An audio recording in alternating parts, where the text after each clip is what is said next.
Ilang electoral candidates na may pending disqualification case ang maaaring suspendihin ng Commission on Elections o COMELEC sakaling sila ay maiproklama.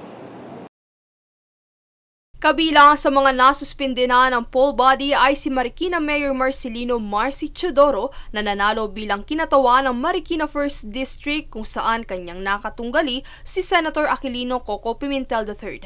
Una nang inisyuhan ng poll body ng isang show cause order si Teodoro at kanyang asawa na si Marjorie Ann Maan Teodoro dahil sa vote buying at abuse of state resources na siyang pinabulaanan nito. Sa ilalim ng paglabag na ito ay ang mga obserbasyon na may mga ilang individual na namamahagi ng mga sobre na naglalaman ng tig-1,000 piso na nakastaple sa mga campaign flyer. Sa ilalim ng Section 261 ng Omnibus Election Code ay pinagbabawal ang anumang uri ng pagbili ng boto, pag-aaloko, pagbibigay ng pera o di kaya naman ay anumang bagay na may halaga upang himuki ng mga botante na suportahan ang isang partikular na kandidato.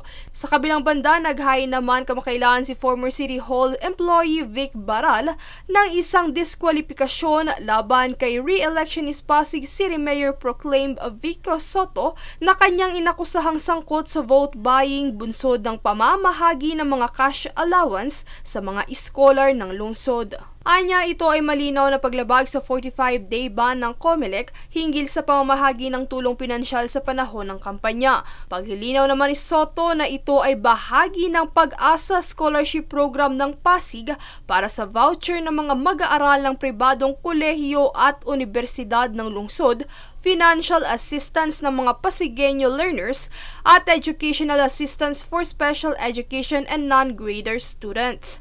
Giit pa ng alkalde na inaprobahan ng COMELEC Law Department noong March 24 ang ban exemption sa naturang programa sa pamamagitan ng paglagda ni Election Chairperson George Erwin Garcia. Samantala, tinatayang nasa 19 local and national candidates ang may suspension order sakaling sila ay manalo sa eleksyon. Samantala, nangunguna pa rin sa top 5 senatorial balls sina Senator Bongo, Senator Ronald Bato de la Rosa, Erwin Tulfo, Bam Aquino at kapartido nitong si Kiko Pangilinan.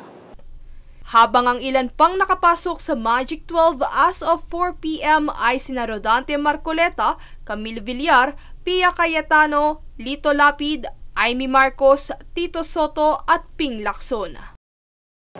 Princess Castro nag-uulat para sa Golden Nation Network.